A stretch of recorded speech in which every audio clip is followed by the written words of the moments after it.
பழைய இரும்பு கடையிலேருந்து இந்த ஹேர் ட்ரையரை வந்து எடுத்துகிட்டு வந்திருந்தேன். இது பார்க்குறதுக்கு பார்த்தீங்கன்னா கொஞ்சம் நல்ல கண்டிஷனாக தான் தெரியுது. எதுக்கும் ஆன் பண்ணி பார்க்கலாம். ஓகே, இப்போ இதை வந்து நம்ம லக்கில் சொருகிட்டு ஆன் பண்ணி பார்ப்போம். ஆன் பண்ணி பார்த்தா எந்த ஒரு ரியாக்ஷனும் இல்லை. இதை நம்ம ஓப்பன் பண்ணியே பார்த்துடலாம். இதுக்கு பின்னாடி பார்த்தீங்கன்னா 2 ஸ்க்ரூ வந்து கொடுத்துருக்காங்க. அதை வந்து லூஸ் பண்ணிப்போம். இப்போ இதை அப்படியே பிடிச்சி இழுத்தோம் அப்படின்னா வந்துடும். வந்துருச்சு. இப்போ நம்ம ஆன் பண்ணி பார்த்தோம் பார்த்தீங்களா, அதில் லைட்டாக இப்போ தான் வந்து ஹீட்டு நமக்கு தெரியுது. பயங்கர ஹீட்டாக இருக்குது.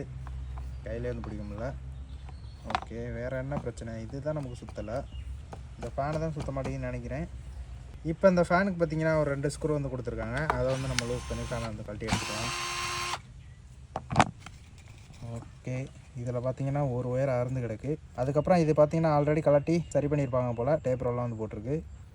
இந்த ஒயர் வந்து கரெக்டாக இந்த மோட்டர்கிட்ட வந்து வரும்னு நினைக்கிறேன். ஆமாம், கரெக்டாக வந்து இலக்கில் தான் வரும்.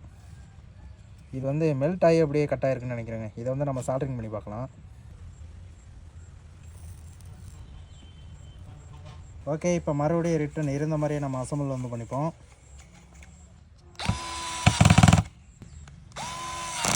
இப்போ நம்ம ஃபுல்லாக கவர் பண்ணுறதுக்கு முன்னாடி இது ஒர்க் ஆகுதா அப்படிங்கிறத வந்து பார்த்துருவோம். ஓகே, நல்லாவே வந்து ஒர்க் ஆகுது. நம்ம இந்த கவரை வந்து க்ளோஸ் பண்ணிக்க வேண்டியதான். ஓகே, ஃபைனலாக பார்த்தீங்கன்னா இதை வந்து ரெடி பண்ணிட்டோம்.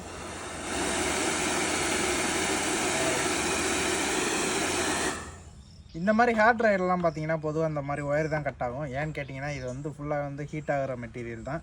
ஸோ அதனால் ஈஸியாக வந்து அந்த ஒயர் வந்து விட்டுரும். உங்கள் வீட்டில் இந்த மாதிரி இருந்துச்சு அப்படின்னா நீங்களாம் அதில் உள்ள ஒயர் கனெக்ஷனை ஃபஸ்ட்டு செக் பண்ணி பாருங்கள்.